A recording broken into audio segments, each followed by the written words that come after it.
嘘ばっかり。参政党の党員が8000になってるという嘘ついています。7万人いますね。党員とサポーター集めて約7万人です。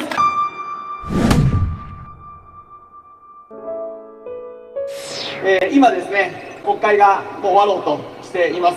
1月から6月の通常国会、そして秋から始まる臨時国会という形で、今、通常国会が閉会しようとしています。今、最後に、与野党で議論しているのは、政治と金の問題、政治資金の規正法ですね、それどうするかということです。これの使い方で、だいぶ岸田政権は損をしているなというふうに思いますね。確かにパーティーで集めたお金を個人でもらっていて、その人が、明確ではない、それが裏金なんだというふうに言われていますが、この問題ですね、ダメなことですけれども、私はトータルとして見て、問題を大きくしすぎだというふうに思ってますね。当然、与党を叩きたいから、自民党を叩きたいから、そういう形にしてるんだと思いますけれども、金額いくらですかって話です。それから、あれはパーティーで集めたお金であって、我々の税金ではありません。自分たちで頑張って営業して集めたお金を中身に配ってたわけですね。それがちゃんと用途が明確でなかったという、そういう問題です。しかもこんなことをずっとやってきてるわけです。それを今に取り上げて急に大問題にしてしまう。これってね、なんか似てませんか？安倍元総理の時にですね、消えた年金問題がありましたね。あれずっとやってたことでしょ。しかも安倍政権がやったことじゃないのに、それがわーっと出て野党に叩かれて、あの時もすごく支持が落ちましたよね。なんかあれと似ているなというふうに思っています。もちろん参政党はお金に対してクリーンな党でありたいというふうに思って設計しますから、ああいうのはちゃんと集めて使って用途を明確にすればいいんです。それだけです。以上、終わりです。だから今法改正でね、例えば住所や名前公開するのを20万から5万に下げますとか、そういう私たちからするとちょっと小手先のようなあれがありますけど、違うんですよ。そういうことじゃなくて、いくら集めて何に使ったかを明確にすればいいだけ。10年後に領収書出しても意味ありません。黒塗りの領収書なんか誰も見たくありません。忘れてます、10年後ですよね。だから今まで通り集めて何に使ったかをやればいいだけですよ。参政党も政治資金パーティー8月10日にやらせていただきます。これだけ政治資金パーティー叩かれてますけども、我々はブレずにやり続けます。はい、だって参政党の活動費の半分は寄付と政治資金パーティーで集めてるからです。私はメディアにも言いました。これをやるなと言われたら我々の活動資金ありません。だって我々いつも言うようにバックないんですもん。組合ついてません。宗教団体ついてません。いまだに参政党のバックにはなんとか協会がいるとか言ってるアンポンダがいますけども、嘘です。嘘が多すぎます。嘘も100回言えば本当になると思っている日本人じゃないやつがいっぱい日本にいる。人のプライバシーや名誉毀損をいっぱいいっぱいしてる人たちが山ほどいますね。嘘ばっかり。参政党の党員が8000になってるという嘘ついています。7万人いますね。党員とサポーター集めて約7万人です。ピークの時は10万超えてましたけども、でも正確に調べると重複の人が数千人いたので、マックス9万数千人ですよ。そこから2割強は減りましたね、いろいろありましたから。けれども今7万で動かしてるんですよ。でもその運営費は党費だけでは回らないから、だから資金パーティーをやらせていただいていて、一昨年度の日本で一番、政治資金パーティーお金を集めた政党どうか知ってますか？参政党ですよ。はい、いやもちろん自民党さんの方がトータルで多いんですけど、自民党は派閥ごとにやってますから、参政党は派閥なんかないので、だからまあ党全体で集めたら、あの時やっぱり選挙もありましたんで、4億円ぐらいいただきましたね。はい、そのお金があったので、我々は選挙ができたわけです。参議院の選挙でも5億円ぐらいかかりました。次の衆議院選挙やるのに、少なくとも9億から10億かかるんじゃないかなと思って、今一生懸命ですね、お金を使わないように、はい、スタッフの方に、ね、怒られながら、党員の皆さんにせこいと言われながら、一生懸命やっているという状況です。そうやって回してるんですよ。でないと、1人しか国会議員がいないから、我々に来ている政党助成金は1億8000万円しかないんですよ。月1500万円です。個人としてもらう分には多いかもしれないけれども、違うんです。みんなそれスタッフの給料とか活動費になってるんです。3、40人いますから、アルバイトの人とかね、入れても、それで1500万割ったらですね、足りないから、もう赤字出てるんですよ。そういう状況の中で、我々はそういった明確に活動費としてかかるものを集めさせていただいているだけで、それ全部ね、収支報告書に出してますから、チェックしてもらえばいいだけです。そうやってしっかり集めてしっかり使えばいいだけですよ。それだけの話。それをやらないで金額を下げるとか10年後に領収書を出すとか、そんなの意味がない。禁止するんだったら外国人からの献金を禁止してください。 100%。 外国人がパー券を買えないようにしてください。日本っておかしな国でですね、外国人は献金しちゃいけないって法律あるんですよ。でもパー券だったらその縛りが緩いんですよ。だから外国人が買ってても外国企業が買っててもよく分かんない。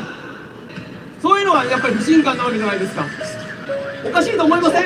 日本政治家は外国人から献金をもらってはいけないんですよ。当たり前です。なぜか不当に圧力を受けるからですよ。もう一回言いますよ。政治家は外国からお金をもらってはいけないんです。しかし民間資本はガンガン外国から今お金入れてもらってるんですよ。私財政金融委員会というところにいます。今国会で何本も法律が通ってるんですね。例えば金融商品取引法というのを改正しました。それでこれからは外国企業が日本に入ってきて簡単に資産運用会社を作れるようになったんです。バックアップのオフィスなんかも今までは自前で揃えないと金融業を開けなかったのに、これからは全部外注でいいよと、企画だけ作って、ね、極端な話、外国人の優秀な投資家がいたら日本にやってきてなんか形だけ会社作って、後の業務は全部日本人に任せればいいと。で企画作って日本人にやらして儲かったら上前は取れるんですよ。そういう制度が通りました。それから事業性融資というのが始まります。今までは個人保証とか不動産とかの担保がないとお金借りられなかったんですよ、なかなかね。けれどもこれからはその会社の事業性、つまり顧客がたくさんいるとか、のれん、つまり伝統がね長く続いてるとか、そういった企業価値を見てトータルでお金を貸せますと、ね、でそれが返せなかったら企業全体の資産を担保として取ることができますという制度が始まります。これ何のためですかって言ったら、お金を貸しやすくするためですね。日本の中小企業にお金を貸しやすくするため、そこまではいいとしましょう。じゃあ誰が貸せるんですか。誰でも貸せますなんですよ。誰でも貸せるんですか。外国のハゲタカファンドみたいなのも貸せるんですか。貸せますなんですよ。それはおかしくないですかって私が一生懸命委員会で言いました。何度も言いました。けれどもその制度は変わらず、結局もう一回言いますよ。皆さんも忘れたかもしれない。ハゲタカファンドって懐かしいですよね。要は買収ファンドですよ。そういったものが今世界中でできててですね、もういろんな名前がついてるんですよ。オルタナティブ投資だとかですね、プライベートリクイティファンドとかね、プライベートクレジットファンドとかもいろんなのがあってですね、もう何が何だかよく分からないと。プライベートテッドファンドとかもいろんなのがあって、明確な定義があるんですよ、それぞれに。そういったものがどんどん海外で過熱していて、 IMF なんかもですね、アメリカなんかではそういうのが過熱しすぎてるからちょっと危ないよと。リーマンショックみたいになんかね、変なねジャンク債みたいなの作ってやるかもしれないから警戒が必要だと言ってるにもかかわらず、日本の新しい制度にはそういった方々が入ってこれるようになってるんです。そして海外のニュースを見ると、これから日本の市場が美味しいぞと、だから日本に何兆円も投資するぞというふうに各社発表してるんですよ、外国資本が。皆さんおかしくないですか、この矛盾。国会議員が外国人から献金をもらってはいけない、というか外国の影響を受けるからです。でも日本の企業とかは外国からお金をもらってもいいんですか。外国に買われてもいいんですか。外国に土地買われていいんですか。外国に資本に農業を任せていいんですか。ダメでしょ。今日も午前中に法案が通りました。どういう法案かというと、今まで技能実習生というのがありましたけども、あれを育成就労制度というのに変えて家族ももう連れてこれると。これは日本政府は絶対認めないんですけど、移民政策です。移民がたくさん入ってこれるようになると。反対したのは共産党とか社民党とか参政党です。でも反対の理由は違うの。全く違うの。共産党とか社民党さんが反対したのは、自民党にもまだ良識ありますから、外国人がたくさん来るから生活保護もらったり税金払わない人がいたらそれはもう出てってもらいましょうねと、そういう縛りをかけてるんですよ。当然です、当然です。でも共産党とか社民党の方は社会党立憲民主党の方はですね、それが人権侵害だからそんな要件はつけずにどんどん入れましょうと。自民党の制度は厳しすぎるというのが反対の理由です。賛成党の理由は何か、制度が緩すぎると、もっと厳しい要件にしてくださいって話なんですよ。これを正面から移民制度だと言って要件を厳しくしろと言ってる政党を私は他に知りません。国政政党では参政党しかないと思います。ね、これ動画見てる皆さんも聞いておいてください。外国人労働者の受け入れに警鐘を鳴らしている、強く警鐘を鳴らしている政党は我が党参政党だけです。これね、これ言うとですね、バイデン大統領あたりからお前は人種差別主義者かと言われるかもしれません。違うんです。私は別に外国人が嫌いだとか外国人を排除しろとかそういうことを言ってるんじゃない。移民政策を積極的に行ってきた国がどんどんダメになってるから、社会で混乱が起きてるから、あとそうやって働けない人とか働かない人とか出てくるとですね、その分の社会コストかかるんですよ。日本語喋れない人がいっぱい子供たち来たらね、日本語教えてあげないといけないじゃないですか。それも税金でやらないといけないわけですよ。それ企業が払うわけじゃないんです。企業は安い労働力が欲しいのかもしれない。それだけ営利性求めたらそうでしょう。しかしそれならば家族の分全部面倒見てくださいよ。子供の教育費とか面倒見てください。でもし雇用をカットしてリストラかけるんだったら、その先10年間の生活保障見てくださいよ、その企業が。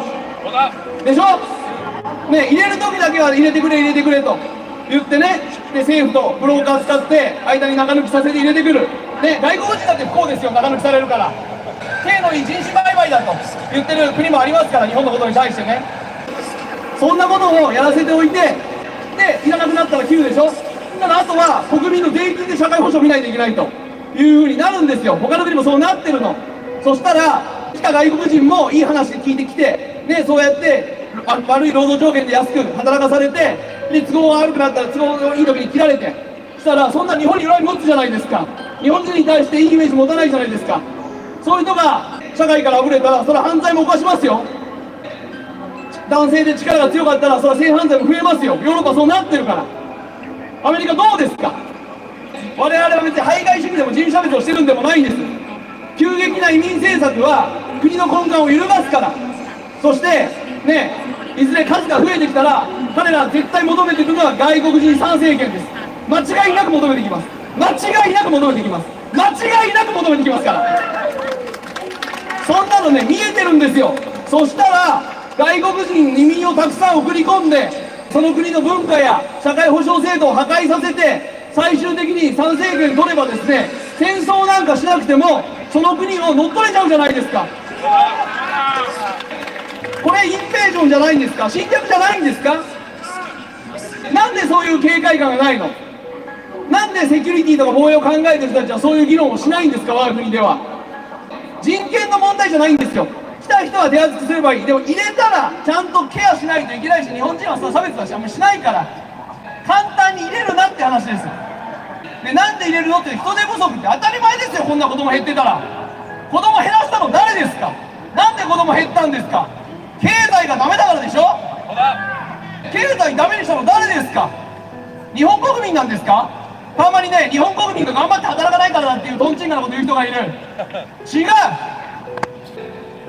それは国の経済政策を誤ってるからです。外圧に負けてるからです。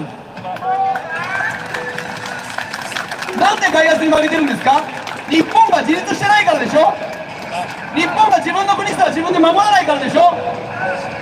そういう意味では我々国民にも、私は国会議員ですけど、一人の国民として言わせてもらえば我々にも責任はありますよ。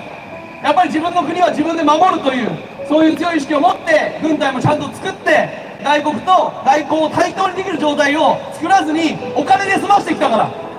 お金で済ましてきた結果、さっき山中さんとか松田さんが言ってくれたように、言われたらお金払うでしょ。 1.8 兆円か9兆円か知らないけれども、言われたら金払わされてるわけですよ。そうやっていろんなことを戦後79年ごまかしてきた結果、どんどん間接投資されて、この間玉上さんの番組見たら関さんがおっしゃったけども、もう間接投資じゃなくて直接投資だと。まさに直接投資ですよ。だって企業買われてるんですよ。皆さん土地買われてるんですよ。リゾート買われてるんですよ。日本人の人口が急激に減ってるんですよ。急激ですよ皆さん。それになんか駐車とか絡んでんじゃねえかって話もあるわけですよ。だから我々はもちろんそういったね、反対活動も支援はします。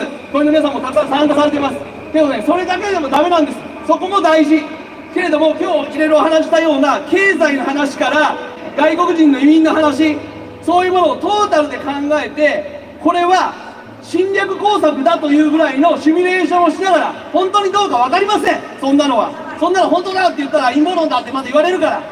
けれども、状況証拠をつなげればいいんですよ。一個一個バラバラで見るからダメなの。少子化、この死亡が増えてる、から農地買われてる、土地買われてる、企業買われてる、そういったのをトータルで見てくださいよ。線でつないでみてくださいよ。そしたら我が国がどれだけやばい状態か分かるでしょ。にもかかわらずボケーっとテレビ見てる人がまだまだいっぱいいるんですよ。それが我が国の一番の問題です。参政党はそこを変えたいんですよ。そういうことは本持って帰っちゃったけどいいです、大丈夫です。あの本一冊読むだけである程度つながるように書いてあります。これね、つなげないといけないの。歴史を学ぶ、少なくともこのね500年ぐらいの歴史をさーっとありがとうございます。歴史を学んでいただいて、国際情勢していただいて、メディアとか製薬会社とかそういった外資系のファンドとか、そういうのを誰がどう牛耳って動かしているのかですよ。それと政治がどうつながっているか。こんなもんはね、陰謀論でも何でもないの。もう普通に外国の人だったら知ってる一般教養、それを学校でもテレビでも教えないから日本人がバカになってるんですよ。バカの方が乗っ取りやすいからですよ。でもみんな理由は分からないんだけれども、この2、3年、このね5年ぐらいでやばいなっていうのは肌感覚で分かるわけ。やばいなやばいなと。だから防衛本部も働くから、女性もですね、なんかもうやばいから子供を産むのも不安だなってなっちゃうわけですよ。違うの。子供を増やしたかったらまず経済しっかりやって日本の未来は明るい、ね、安心してこの国は続いていくんだ、今日よりも明日の方が明るいよという希望がないから人が減るんですよ。で減ったところにどんどん外国人を入れようとしてるんですよ。そんな政権は交代させた方がいい。けどね、我が国は不幸なことに交代する第一党はもっと外国人を入れましょうというところなので、どうしたらいいんですか皆さん。もうね、本当にね、進むも地獄引くも地獄みたいな状態です。だから我々はまずこの声をこういった街頭活動だけじゃなくて国会の議場で、そしてテレビで多くの国民の皆さんに知っていただきたい。未だに参政党はね、なんか極論言ってるとか極右だとか陰謀論だとか思ってる人たちがいる。もう全部覚えてますから、皆さん名前書いといてください。参政党が言ってること陰謀論だって言ってる人、名前書いといてください。5年後終戦後みんなで笑いましょう。そうだでしょ。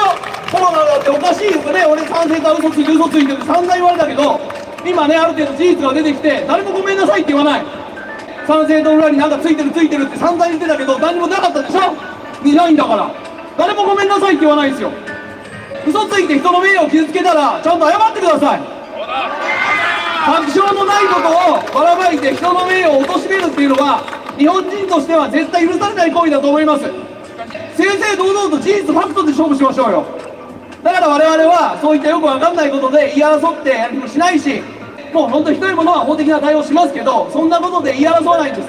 だってもっと争うことは国会の中にあるから。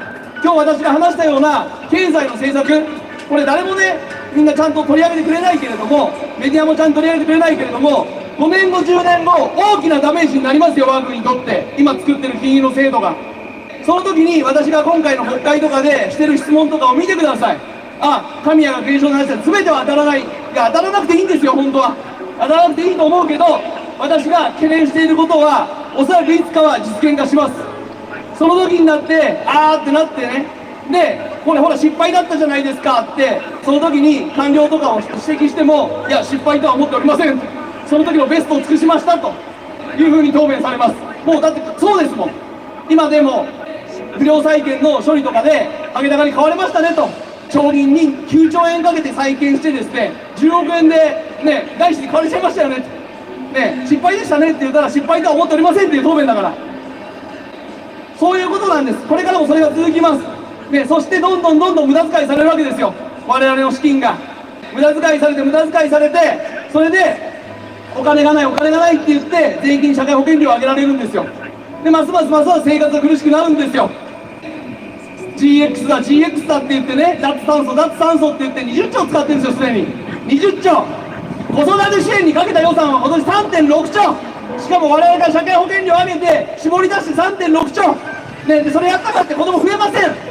もう私がノストラダムスより当たる予言で言っときましょう。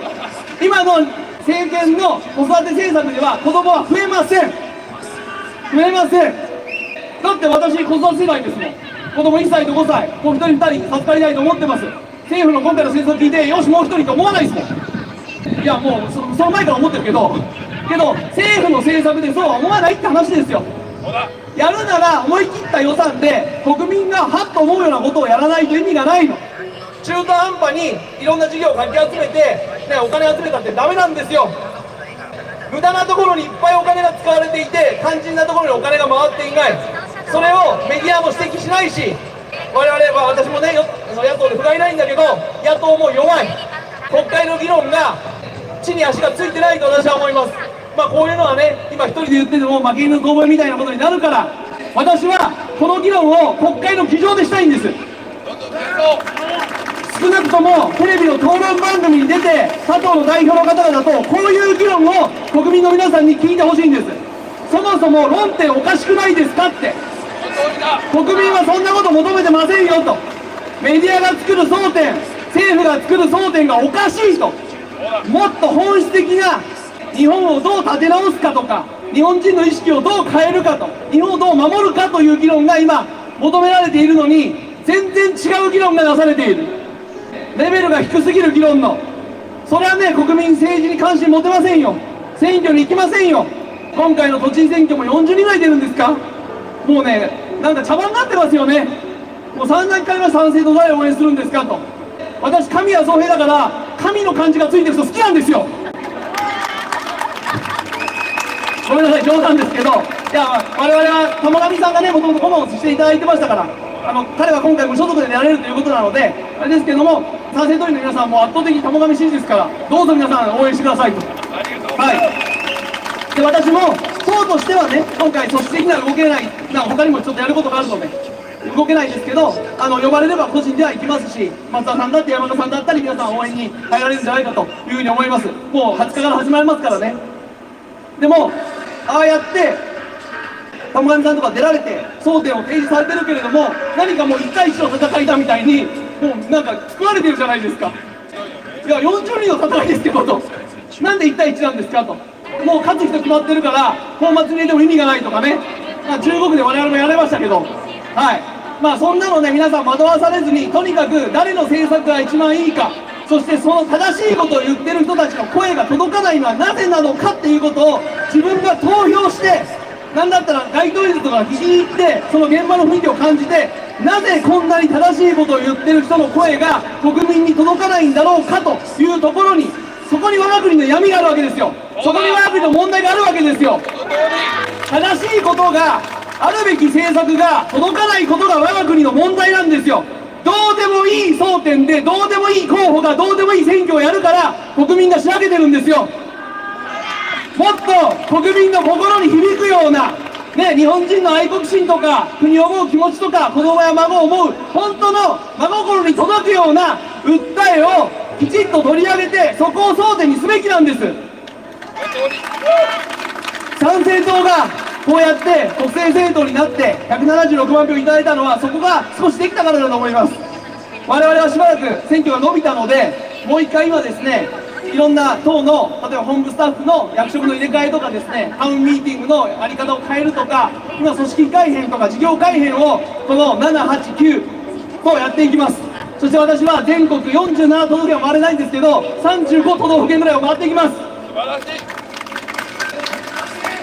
でもう一回ね、さっき言った7万人の組織をカチッと固めて方向性を明示して、今言ったような本当に今日本に何が必要なのか、松田さんや山中さんが一生懸命お伝えいただいた国際情勢の中の日本ですから、テレビの中に世界はありませんよ。皆さん、テレビがやってるのはあんなのね、フィクションです。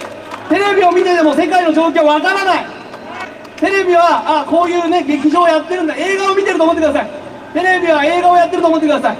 切り取ってるんです。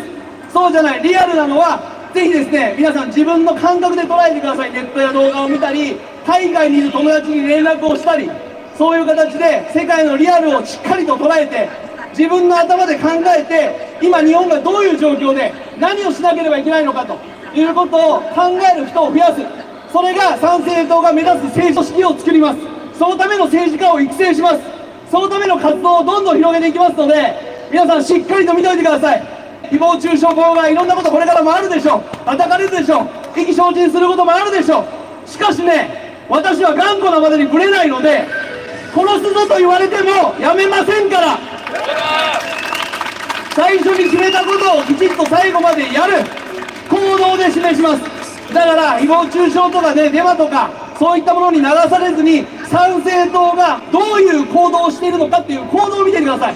そこに参政党の目指す目的が現れています。そして私だけじゃなくて、今90人ぐらいの国政会議員の方いらっしゃいます。140人の地方議員がいます。彼らを見てください。彼らの一人一人の思いや訴えが参政党ですから。テレビやネットのご情報に流されていると、フィクションの世界の中で誘導されますのでね、それは参政党についてもしっかり、日本全体の政治についてもしっかり、そのフィクションの世界から多くの日本人が抜け出さない限り、日本が復活することはありません。日本が主権を取り戻すことはありません。その主権を取り戻すために挑戦しているのが参政党。そのために昼夜頑張ってまいりますので、引き続き一緒に参政党を盛り上げてください。今日はありがとうございました。